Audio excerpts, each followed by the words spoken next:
Nós tínhamos falado das heresias, falamos das principais, gnosticismo, marcionismo e montanismo, e nós falamos também, e o Newton relembrou hoje de manhã, que nós precisamos, que a igreja precisou dar uma resposta a esse ataque que ela estava sofrendo de dentro dela mesma. E a gente viu que aquela frase do Irineu que dizia que a autoridade da igreja repousava sobre 3 coisas: o cânon, o credo e os bispos. E por isso então o título dessa nossa sessão. Nós falamos sobre o cânon, a formação do cânon rapidamente, a gente não pôde entrar em detalhes. Eu ia até trazer um livro aí, esqueci, um livro do Geisler para mostrar para vocês, vou trazer no domingo que vem. E para a gente não perder muito tempo, a gente vai então direto para falar dos credos. O que é um credo? É uma afirmação de fé. Uma das mais antigas é aquela: Tu és o Cristo, o Filho do Deus vivo. Quem falou isso? Isso é um credo. Quem falou isso? Pedro, exatamente. Pedro. Tu és o Cristo, o Filho do Deus vivo. Isso é uma afirmação de fé. E uma das mais antigas que a gente tem, isso aí ainda está no Novo Testamento, uma das mais antigas que a gente tem na história da igreja é: creio em Jesus Cristo, Filho de Deus, Salvador. A partir dessa frase, creio em Jesus Cristo, Filho de Deus, Salvador, veio aquele símbolo do peixe, por causa... Ali está ictis, né? Porque existem 2 maneiras de escrever, mas podemos dizer ictus. Ictus é o peixe. Essa palavra em grego significa peixe. E é uma abreviação, ela pode ser usada como uma abreviação no grego. Depois nós vamos ver umas figuras aí. Que é uma abreviação de Jesus Christos Tel Huios Soter. Jesus Cristo, Filho de Deus, Salvador. Então, esse é um credo bem antigo também. Mas o credo que o Irineu estava se referindo, onde ele dizia que a autoridade da igreja repousava, uma das coisas em que ela repousava, era o credo dos apóstolos. Já ouviram falar do credo dos apóstolos, ou credo apostólico? Ele é bem conhecido, esse credo apostólico. Talvez eu falando vocês reconheçam. Creio em Deus Pai Todo-Poderoso, Criador do céu e da terra, em Jesus Cristo, seu único Filho, nosso Senhor, que foi concebido pelo poder do Espírito Santo, nasceu da Virgem Maria, padeceu sob Pôncio Pilatos, foi crucificado, morto e sepultado, desceu à mansão dos mortos, ressuscitou ao 3º dia, subiu aos céus, está sentado à direita de Deus Pai Todo-Poderoso, de onde há de vir a julgar os vivos e os mortos. Creio no Espírito Santo, na Santa Igreja Católica, na comunhão dos santos, na remissão dos pecados, na ressurreição da carne e na vida eterna. Amém. Esse é o credo apostólico. E existe uma história, né? Uma história muito interessante em que se diz que os apóstolos sentaram antes de ir para o mundo evangelizar, e aí Pedro começou: creio em Deus Pai Todo-Poderoso, foi seguido logo depois por André, e em Jesus Cristo, seu único Filho, nosso Senhor. E assim por diante, cada apóstolo falou um pedaço do credo apostólico até terminar com o Mateus, que falou a parte final. É claro que isso aí é uma lenda. É evidente que não foi assim que aconteceu. O credo apostólico não foi feito pelos apóstolos. Ele, na verdade, era uma fórmula utilizada nos batismos naquela época. Então, o indivíduo que ia se batizar tinha que afirmar aquelas verdades. E isso acabou pegando como a fé da igreja resumida. Porque o cânon são aqueles 66 livros, mas eles achavam que precisava deixar claro o que é essencial, o que tem que ser tirado dali, que não pode ser negociado. E daí então surgiu o credo apostólico. Ele não tinha exatamente essa forma, essa história do desceu à mansão dos mortos foi inserida muito tempo depois, tá? Isso aí é um problema teológico, que nós não vamos abordar agora. E também nessa época surgiu a ideia da regra da fé. O que é a regra da fé? A regra da fé, o próprio David Calhoun, nas palestras dele, ele falou assim: eu não sei o que é a regra da fé. Ninguém sabe. A regra da fé eram verdades, era ortodoxia passada de pai da igreja para pai da igreja ou de bispo para bispo. Não era uma coisa que era passada para a igreja, era uma coisa passada de bispo para bispo. O Orígenes, ele disse o seguinte: a regra da fé é aquilo que foi passado pelos apóstolos por meio da ordem da sucessão. Então não dá para a gente definir muito claramente o que é a regra da fé. Mas de alguma maneira se achava que de um bispo para o outro se passava a verdade, se passava a ortodoxia. Isso é uma coisa um pouco confusa. Pode passar? Vamos falar então agora dessa ideia dos bispos. Os bispos. No Novo Testamento e no primeiro século, o modelo era aquele que nós conhecemos de liderança da igreja, com presbíteros e diáconos, só. Então, durante o primeiro século, era assim que era feito. Você tinha presbíteros e você tinha diáconos. Mas já no início do segundo século, já começa a haver uma maior centralização de poder na mão de um único presbítero. E isso começa a aparecer em vários lugares. Sempre há algum presbítero que se destaca mais, que conhece mais, que é mais influente, e esse presbítero começa a ganhar uma importância maior. E isso começa a ser incentivado por alguns pais da igreja, como por exemplo o Inácio de Antioquia, que foi discípulo de João. Ele disse que ele já falava no início do segundo século a respeito de um único bispo acima dos outros.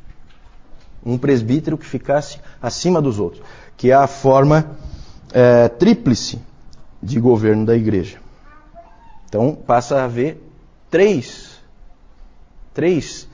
tipos de liderança: bispos, presbíteros e diáconos. E aí o Irineu de Lyon, piorou tudo quando ele introduziu a ideia da sucessão apostólica. A famosa ideia da sucessão apostólica. Ele... não sei de onde é que ele tirou isso. Ele criou a ideia de que o bispo tinha que ser uma pessoa que pudesse provar a sua ligação aos apóstolos. Certo? Então, por exemplo, se o Newton não puder provar a ligação dele com os apóstolos, ele não pode ser um bispo. Ele pode ser um presbítero, mas não pode ser um bispo. Então eles começam a cometer esses erros, eles começam a circular de um para o outro e começam a afetar a igreja. Isso aí deve ter ocorrido por uma série de motivos.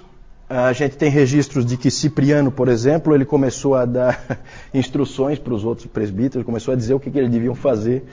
E aí, então tem envolvido aí questões de personalidade, tem questões envolvidas de orgulho, um querendo ser mais do que o outro.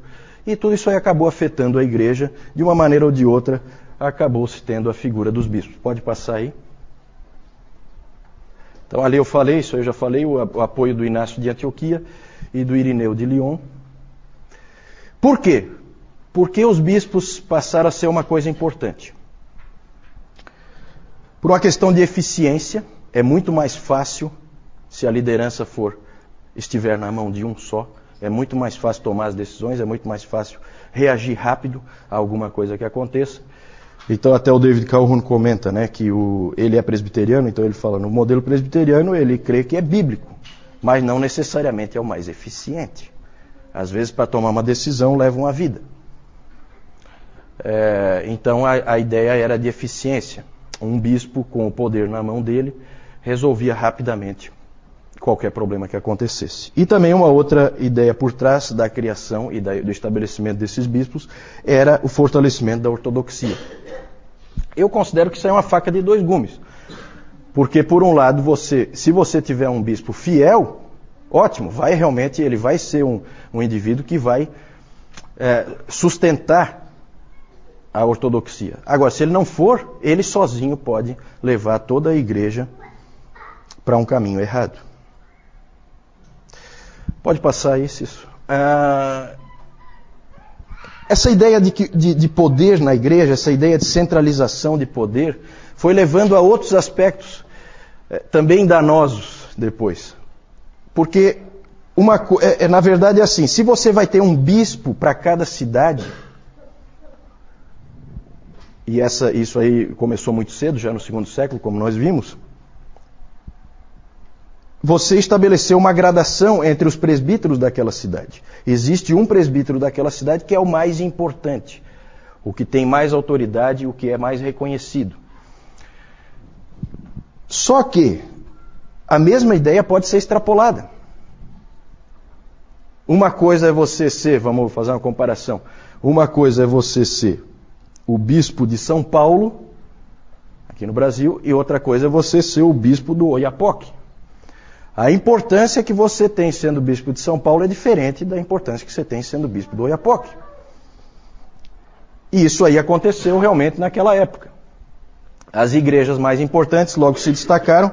No Oriente, as igrejas mais importantes eram Jerusalém, Cesareia, Antioquia, Alexandria e Constantinopla. E no Ocidente, só uma: Roma. Gente, começa aqui, tudo tem explicação histórica. O Newton hoje falou sobre isso e é verdade. Tudo que a gente crê tem um fundo histórico. Tudo que acontece tem um fundo histórico. Não existe teologia sem história. Isso o Newton frisou hoje de manhã e é verdade. Olha só o que começa a acontecer. E nós vamos ver hoje mais coisas que começaram a acontecer que foram levando numa certa direção. Aqui já começa a levar numa certa direção. Poder descentralizado no Oriente, como é até hoje, e poder centralizado no Ocidente. Muito interessante isso que vai acontecendo. E olha só o Irineu. Irineu foi um grande homem de Deus, combateu os gnósticos de maneira exemplar, foi extremamente útil para a igreja, só que ele também prejudicou. A ideia da sucessão apostólica não ajudou muito, e essa frase aí é de uma infelicidade tremenda. Olha o que ele disse: é um caso de necessidade que todas as igrejas deveriam concordar com essa igreja, por causa da sua preeminente autoridade. De quem que ele está falando? De Roma. E aí as coisas então vão piorando. Pode passar. Aí só para mostrar para vocês, o João hoje está meio...